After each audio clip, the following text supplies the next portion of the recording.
Good morning, my dear students. I am Balsingh Mahesh, Principal of Pravara Medical Trust, College of Pharmacy, Shevgaon. Today, we will start with our syllabus of drugstore and business management. So, the first topic for this subject is commerce. After learning the commerce, you will able to understand commerce and its branches, the concept of trade and activity revolving around the trade. My dear students, for the better understanding purpose, I am going to use both language, that is English and Marathi. So, my dear student, before actual start of syllabus, I would like to give a short introduction about this subject. विद्यार्थी मित्रांनो, तुम्हाला हे तर माहीतच आहे, आपली human life ही principle of work या तत्वावर आधारित आहे. म्हणजे everyone have to work to earn the money, whether he or she may like or not to work. म्हणजे प्रत्येकाला काहीतरी उद्योग, व्यवसाय, नोकरी काहीतरी करावंच लागतं पैसे मिळवण्यासाठी, त्याला ते आवडो या ना आवडो. पण आपण मी तुम्हाला आधीच सांगितलं की जी ह्युमन लाईफ आहे ही कशावर आधारित आहे? It is based on principle of work. मग त्यासाठी काय करतं, एव्हरीवन सिलेक्ट डिफरंट प्रोफेशन. कोणी प्रत्येकजण प्रत्येकाच्या आवडीनुसार वेगवेगळे प्रोफेशन सिलेक्ट करतं आणि त्यातीलच एक profession, that is the profession of pharmacy which you have chosen, right. In profession of pharmacy the minimum qualification for this profession is the diploma in pharmacy. आता डिप्लोमा केल्यानंतर तुमच्यासमोर भरपूर संधी असतीलच, पण त्यातीलच दोन म्हणजे either you can start your own business in the sense you can start your own medical store, or you can work as a pharmacist in government hospital or in some private hospital, right. This is the some part that you will do after the completion of D pharmacy. Now if someone has started his own medical shop, काही एखाद्याने suppose काय केलं, त्याचं medical shop चालू केलं drug कशानंतर diploma in pharmacy. मग in order to run that medical shop or that business smoothly, the pharmacist must have an aptitude for the business, right. म्हणजे तो बिझनेस व्यवस्थित चालावा म्हणून त्या फार्मासिस्टच्या अंगामध्ये काय पाहिजे, एक बिझनेसचे गुण पाहिजे, बिझनेसचा ॲप्टिट्यूड ज्याला म्हणतो आपण तो पाहिजे. And he should have the knowledge of the business वर्डचं त्याला नॉलेज पाहिजे. And keeping this things in a view, Pharmacy Council of India has introduced this subject, drugstore and business management, in the revised curriculum which is prepared in 1991, right. आता हा जो DSBM subject आहे, ह्या DSBM सब्जेक्टमध्ये basically दोन part आहेत. पहिला part आहे कॉमर्स आणि दुसरा पार्ट आहे अकाउंट. कॉमर्स पार्टमध्ये तुम्हाला वेगवेगळ्या कॉमर्स रिलेटेड गोष्टी म्हणजेच business organization, channels of distribution, inventory control, sales promotion इत्यादी गोष्टी शिकायच्या आहेत. आणि अकाउंट पार्ट जनरली रिलेटेड हा अकाउंटन्सी रिलेटेड आहे. Accounting concept, conversion, reading of business transaction, financial statement and their analysis, budgeting, हे जे पार्ट आहेत हे अकाउंट पार्टमध्ये दिलेले. तर विद्यार्थी मित्रांनो, आज आपण काय करणार आहे, आज आपण DSBM या सब्जेक्टची सुरुवात कॉमर्स या फर्स्ट पार्टने करणार आहोत. तर तुम्हाला माहीतच आहे, प्रोडक्शन ऑफ अ गुड्स म्हणजे काय, विविध वस्तू बनवणे is the object of industry. कुठलीही इंडस्ट्री असली तर ती इंडस्ट्री, मग कशाची इंडस्ट्री असू द्या, एखादी ॲटोमोबाईल असू द्या, फार्मा इंडस्ट्री असू द्या, स्टील इंडस्ट्री असू द्या, सिमेंट इंडस्ट्री असू द्या किंवा आपल्या अदर कुठलीही इंडस्ट्री असू द्या, त्या इंडस्ट्रीचा उद्देश काय असतो? वस्तू तयार करणे, कुठल्या तरी फायनल स्वरूपात वस्तू तयार करणे. या ठिकाणी वस्तू म्हणजे तुम्ही लक्षात ठेवा गुड्स, हा जो शब्द आलेला आहे गुड्स, यालाच म्हणायचं वस्तू. तो वस्तू तयार करणे म्हणजेच production of goods is the object of industry. वस्तू तयार करणे हा ऑब्जेक्ट कोणाचा आहे? इंडस्ट्रीचा. आणि त्या बनवलेल्या वस्तू ग्राहकांपर्यंत पोहोचवणे हा हेतू कोणाचा आहे? मग हा हेतू आहे, it is the aim of commerce activity. म्हणजेच production of a goods is a objective of industry and providing that goods to the customer or people is the aim of commercial activity.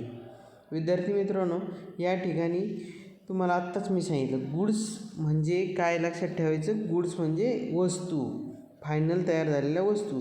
Suppose किंवा उदाहरणार्थ pharmaceutical इंडस्ट्रीचे product or pharmaceutical industry produces which types of goods? The answer is it produces the goods like tablet, capsule, syrup.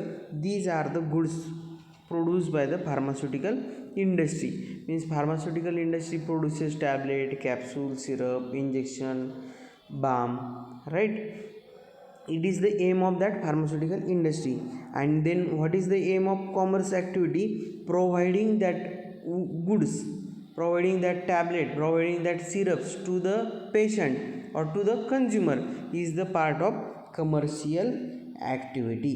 So आपण कॉमर्सची definition असं म्हणू शकतो, commerce is a part of business activity which is concern with the distribution of a goods and services produced by the industry. It is a aspect of business activity or we can say it is a part of business activity. आणि त्या business ॲक्टिव्हिटीचा उद्देश काय आहे? याचा उद्देश आहे की वस्तूंचं डिस्ट्रीब्युशन करणे. कुठून? इंडस्ट्रीकडून कन्झ्युमरकडे, इंडस्ट्रीकडून कन्झ्युमरकडे डिस्ट्रीब्युशन करणे वस्तूंचं. हे जे काम आहे हे काम आहे कॉमर्सचं. आता ह्या कॉमर्समध्ये काय काय येतं? मग ह्या कॉमर्स ही एक कॉम्प्लेक्स सिस्टीम आहे. It is not a single system, it is not a one thing, right? It is a complex system and well develop system. त्याच्यामध्ये मग ट्रान्सपोर्टेशन येतं, पॅकिंग येतं, इन्शुरन्स येतं, वेअर हाऊसिंग येतं आणि त्याच्याबरोबरच्या व्हेरियस अलाइड सर्व्हिसेस येतात. It is a commerce. So we can say that commerce is a complex well developed system of transport, insurance, warehousing and other allied services. आता विद्यार्थी मित्रांनो, तुम्हाला मी आत्ताच सांगितलं की वस्तू कुठल्याही तरी एखाद्या इंडस्ट्रीमध्ये तयार होत असतात. आपण घरी असतो तरी त्या वस्तू आपल्यापर्यंत पोहोचवतात. फॉर एक्झाम्पल, आता आपल्या घरात असलेला टी व्ही, हा टी व्ही कुठल्या तरी एका कंपनीत तयार झालेला आहे आणि तो तिथून एका दुकानदाराकडे आला. त्या दुकानदाराकडून आपण जाऊन विकत आणला आणि मग तो आपल्या घरात आला, बरोबर? म्हणजे काय झालेलं आहे, याच्यामध्ये वस्तूचं प्रोडक्शन हा एका ठिकाणी झालं आहे आणि कन्झ्युमर हा कुठेतरी दुसरीकडेच आहे. मग तो किती मायक्रो टेरिटरीमध्ये राहत असला, एखाद्या छोट्या खेड्यात जरी राहत असला आणि इंडस्ट्री वस्तू एखाद्या मोठ्या शहरात तरी तयार झालेली असली तरी ती वस्तू त्या कस्टमरकडे येतेच. त्याच्यासाठी मग वेगवेगळे चॅनल्स असतात. मग ती वस्तू एखाद्या स्टॉकिस्टकडे येते, डिस्ट्रीब्युटरकडे येते, तिथून एखाद्या रिटेलरकडे येते आणि त्या रिटेल शॉपमध्ये जाऊन आपण ती वस्तू विकत घेतो, बरोबर? मग हे सगळे जे आतमधले चॅनल्स आहेत, सगळे पार्ट आहेत, हेच काय ह्या it is nothing but it is a commerce. मग आता ह्या वस्तू ज्यावेळेस इंडस्ट्रीकडून आपल्या घरापर्यंत येत असतात किंवा इंडस्ट्रीकडून कस्टमरपर्यंत येत असतात, that time there are many problem arises. खूप सारे प्रॉब्लेम येतात किंवा इंडस्ट्रीकडून आपल्याकडे वस्तू येत असताना खूप सारे प्रॉब्लेम येतात किंवा त्यालाच आपण म्हणतो there hindrance may arise. there may be arise of many problem or there may be arise of many hindrance. आणि मग ते हिंड्रन्स कोणते कोणते असतात तर ते इनलिस्ट केलेले आहेत पहा.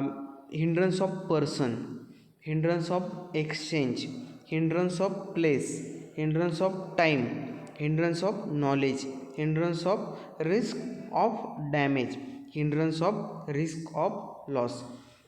ही हिंड्रन्स किंवा यालाच म्हणू आपण प्रॉब्लेम. हे प्रॉब्लेम कशाशी रिलेटेड आहे? हे प्रॉब्लेम रिलेटेड आहे ज्यावेळेस एखादी वस्तू इंडस्ट्रीपासून ग्राहकापर्यंत जाते, तर त्या during the passage of that goods from that industry to customer there may some problem arises and that problems are called as the hindrance and these are the 7 kind of hindrance. मग कॉमर्सचं काम काय आहे? हे जे problem आलेले हे problem remove करणं किंवा दूर करणं by providing a suitable solution देऊन हे प्रॉब्लेम दूर करणं हे कशाचं काम आहे? कॉमर्सचं आहे. मग आता आपण वन बाय वन पाहू की कसा प्रॉब्लेम येतो आणि कॉमर्स कशा पद्धतीने तो प्रॉब्लेम दूर करतं. आता suppose first problem is hindrance of person. आता बेसिक प्रॉब्लेम आहे. बेसिक प्रॉब्लेम काय आहे की the contact between buyer and seller. वस्तू तयार झाली इंडस्ट्रीमध्ये, सपोज फॉर एक्झाम्पल आपल्या घरातला टी व्हीचा आपण परत एक्झाम्पल पाहू. वस्तू कुठं तयार झाली? वस्तू सपोज आपण झाली तयार, आपण असं कन्सिडर करू ती झाली एखाद्या उत्तर प्रदेशसारख्या राज्यामध्ये. आता आपण कुठं आहे? आपण सपोज आपल्या घरी आहे. मग आता बायर म्हणजे आपण आणि सेलर म्हणजे ज्या कंपनींनी तो टी व्ही बनवलेला आहे, बरोबर. मग बायर आणि सेलर यांच्यामध्ये कॉन्टॅक्ट घडून आणायचं काम हे कोण करतं? It is removed by the commerce, right. म्हणजे वस्तू तयार केली कंपनीने, ती वस्तू कस्टमरला भेटायची आहे, याच्यामध्ये कॉन्टॅक्ट करून देण्याचं काम. It is the establishment of contact and communication with a person who needs the goods, right. It is the hindrance and that hindrance is removed by the commerce, right. How commerce remove this hindrance? Commerce is concerned with the establishment of a contacts between producer and seller. म्हणजेच ज्याने तयार केली आणि ज्याला विकत घ्यायची आहे किंवा विकत घ्यायची यांच्यामधला कॉन्टॅक्ट करून हे काय केलं जातो? इट इनिशिएट अ ट्रेड किंवा व्यापार केला जातो. म्हणजेच आपण म्हणू शकतो trade is the nucleus of the commerce. Trade म्हणजे काय? आपण परत पाहणारच आहोत. ट्रेड म्हणजे बाईंग सेलिंग, ज्या वस्तू विकत घेणे विकत देणे यालाच काय म्हणायचं? ट्रेड म्हणायचं. आपण परत पुढं पाहणार आहोत. दुसरा प्रॉब्लेम येतो पहा, हिंड्रन्स ऑफ एक्सचेंज, राईट. आता हिंड्रन्स ऑफ एक्सचेंज, वस्तू कंपनी तयार करते, कुठलीही वस्तू तयार केली जाते. आता वस्तू तयार केल्यानंतर it is exchange for the money. वस्तूची आपल्या भारतामध्ये देवाणघेवाण कशाच्या माध्यमातून होती? मनी. म्हणजे आपण दुकानदाराला पैसे देतो, तो आपल्याला वस्तू देतो. Means money is the common and acceptable medium of exchange. Money is the common medium. आपण जुन्या काळी वेगळ्या गोष्टींनी एक्सचेंज व्हायची वस्तू, पण आत्ताच्या काळामध्ये आपण कुठलीही वस्तू घेताना काय करतो? आपण पैशाच्या स्वरूपात व्यवहार केला जातो. Means money is the common mean of medium of exchange. मग आता खूप साऱ्या वेळेस असं होतं की इंडस्ट्री तर खूप लांब आहे, राईट. आपण वस्तू एका ठिकाणी घेतलेली आहे. मग आपल्याला मोड ऑफ पेमेंट जरी आता नवीन कन्सेप्ट आलेली आहे ऑनलाईन शॉपिंग. वस्तू खूप लांब असते, आपण विकत घेतो ऑनलाईन आणि पेमेंट पण कसं करतो? आपण ऑनलाईन करतो. म्हणजे जो पेमेंटचा मोड ऑफ पेमेंटचा प्रॉब्लेम आहे, that problem is solve by the commerce. How it is solve? By providing the banking system, by providing the banking system and other financial system, the mode of exchange किंवा जो करन्सीचा जो problem आहे तो remove केलेला आहे पहा कॉमर्सने. म्हणजे banking याच्यामध्ये आपण म्हणू शकतो banking is a part of commerce, right. हे कॉमर्सचे पार्ट पाहिजे आपल्याला. हिंड्रन्स कसे रिमूव्ह केले जातील? म्हणजे आता बँकिंग पार्ट झाला. आता तिसरा प्रॉब्लेम आला hindrance of place. Hindrance of place म्हणजे वस्तू तयार झाली, जसं आत्ता उदाहरणार्थ सांगितलं तुम्ही, वस्तू तयार झाली उत्तर प्रदेशला, आपण आहे महाराष्ट्रात, बरोबर. मग कस्टमरपर्यंत ती वस्तू येणारच, पण मग तो प्लेसचा जो प्रॉब्लेम आहे तिकडून इकडे येण्यासाठी that problem can be removed with the help of transportation. म्हणजे ट्रान्सपोर्टेशन हा मीडियम झालं कशाचं? कॉमर्सचं, राईट. किंवा कॉमर्सचा पार्ट झाला transportation. For transportation various means are available. ट्रान्सपोर्टेशनसाठी आपण railway, airway, then we can use road, water for the transportation of goods from one place to the other place, and various transport agencies are available for that purpose. म्हणजे कॉमर्सने काय केलं, hindrance of एक्सचेंजमध्ये banking solution, banking दिलं, problem solve झाला. Hindrance of प्लेसमध्ये कॉमर्सने transportation facility दिली, प्रॉब्लेम सॉल्व झाला. आता पुढचा प्रॉब्लेम आला, that is the hindrance of time. Hindrance of times, right. ह्याच्यामध्ये काय, some goods are produced with anticipation of demand. With anticipation of demands, the goods are produced.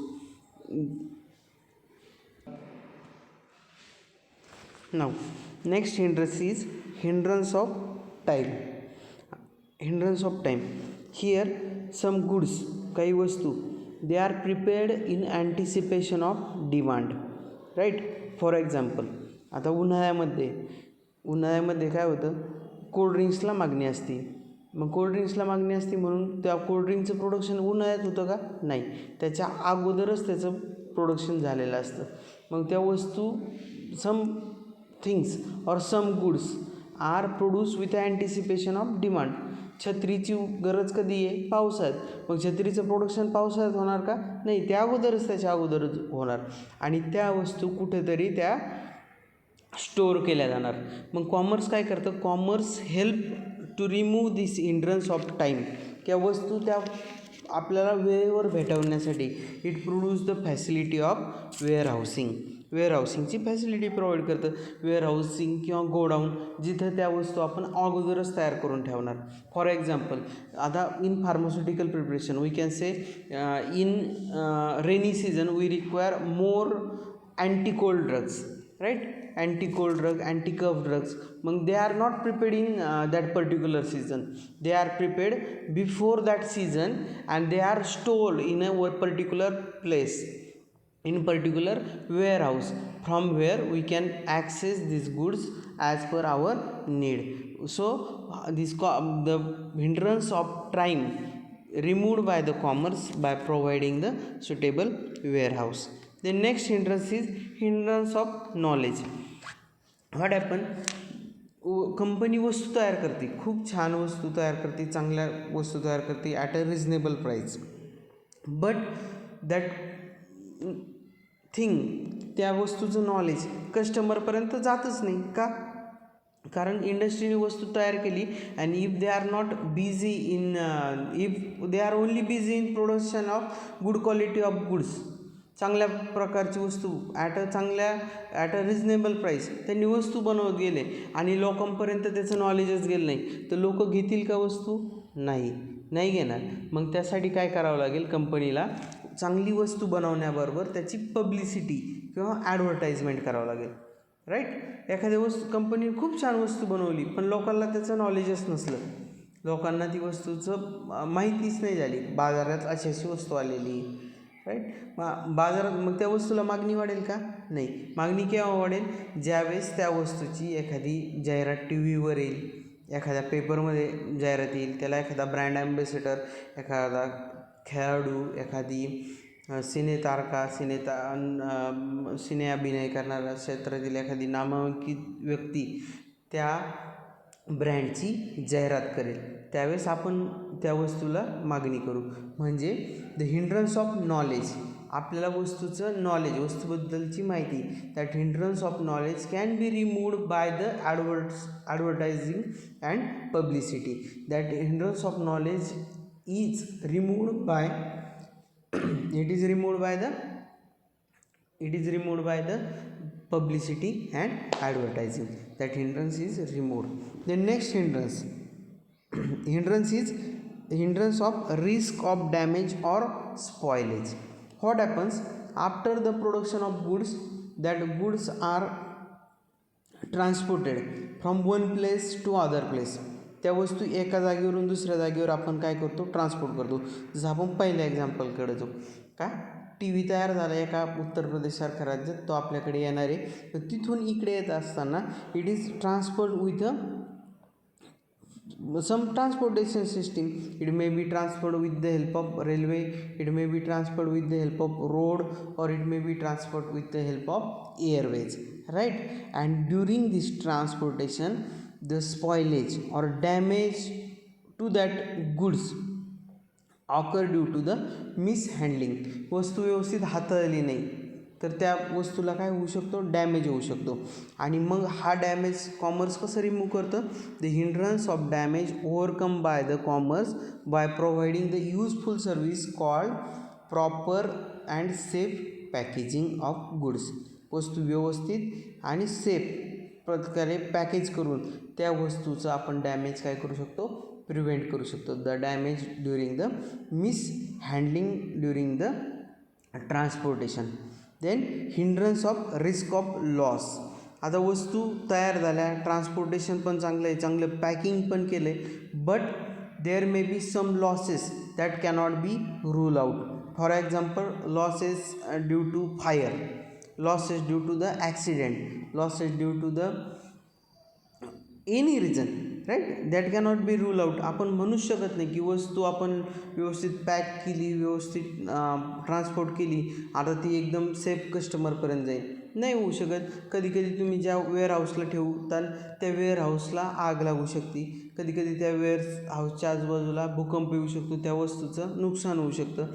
मग त्या वस्तूला जो हिंड्रन्स आहे, रिस्क ऑफ लॉस, आता आपली वस्तू खराब होण्याचा लॉस आहे, that risk of loss hindrance can be removed by the insurance. Commerce provide the insurance. The various types of insurance are available which may include fire, marine, general. these are the various kind of insurance, and though only on the payment of specific amount of premium we can insured our goods, we can insured our goods, right, understand. म्हणजे आता काय पाहिलं आपण, हे जे hindrance of person to hindrance of risk of loss, म्हणजे आपण पाहिलं आत्तापर्यंत की कॉमर्समध्ये काय होतं, आपण असं पाहिलं आत्तापर्यंत की वस्तू तयार करणे, production of goods is the objective of industry and providing that goods to the people is the aim of commercial activity. वस्तू तयार करणे हा कॉमर्सचा पार्ट, इंडस्ट्रीचा ऑब्जेक्ट झाला, आणि त्या बनवलेल्या वस्तू ग्राहकांपर्यंत पाठवणे हा कॉमर्सचा पार्ट झाला. मग वस्तू ग्राहकापर्यंत येत असताना वेगवेगळे प्रॉब्लेम येतात, ते आत्ता इथं मेन्शन केलेले आहे, hindrance of person to hindrance of loss. मग हे जे प्रॉब्लेम येतात, हे प्रत्येक प्रॉब्लेमवरती कॉमर्सने काय केलेलं आहे, सोल्युशन दिलेलं आहे. For example hindrance of exchange कसा रिमूव्ह केला, by providing the banking facility. Hindrance of place कसा रिमूव्ह केला, by providing the transportation of facility. Hindrance of time कसा रिमूव्ह केला, by providing the warehouse.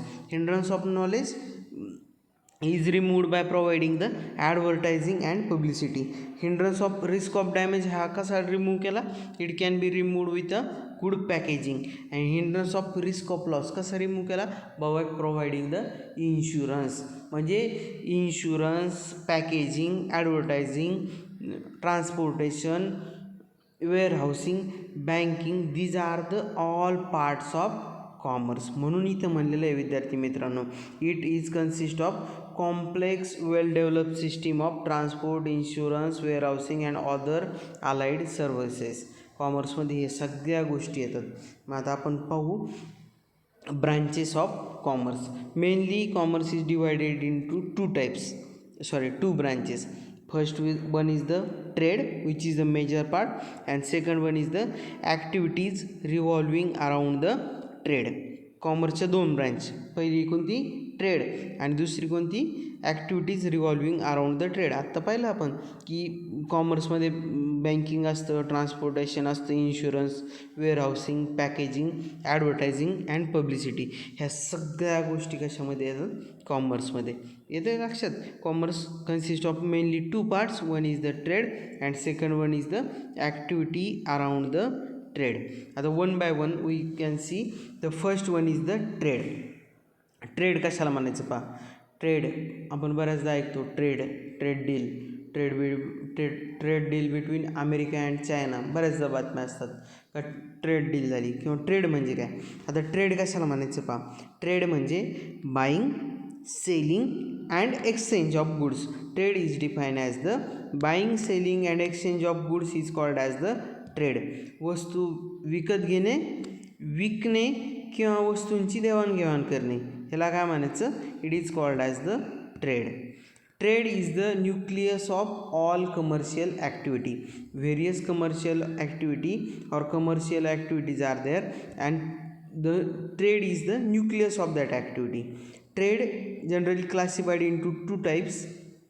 One is the internal trade and second one is the international trade. Internal and international trade. Internal trade कशाला म्हणायचं मग? The internal ट्रेडलाच आणखीन दुसरं नाव आहे. It is also called as the home trade. Right, it is also called as the home trade and it consist of sale and exchange of goods within the boundaries of country. एखाद्या देशाच्या अंतर्गत होणारा व्यापार it is called as the home trade. म्हणजे वस्तू तयार होती आहे उत्तर प्रदेश, येते आहे महाराष्ट्रात, महाराष्ट्रातून तयार झाली उत्तर प्रदेशला जाते. म्हणजे राज्याच्या राज्यामध्ये किंवा जिल्ह्यामध्ये गावामध्ये पण देशातमध्ये हा जो व्यापार होतो, जो ट्रेड होतो, that trade is called as the internal trade or home trade. And second one is the international trade. आता international trade means called, it is also called as a foreign trade. दोन देशामध्ये होणारा व्यवहार.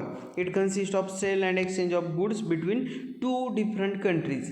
ह्या ज्यावेळेस एक वस्तू एका देशाकडून दुसऱ्या देशाकडे पाठवली जाते किंवा दुसऱ्या देशाकडून एका देशाकडे मध्ये आणली जाते, त्यामध्ये झालेला व्यापार that is the international trade. And in case of internal trade it takes place inside the boundaries of that country.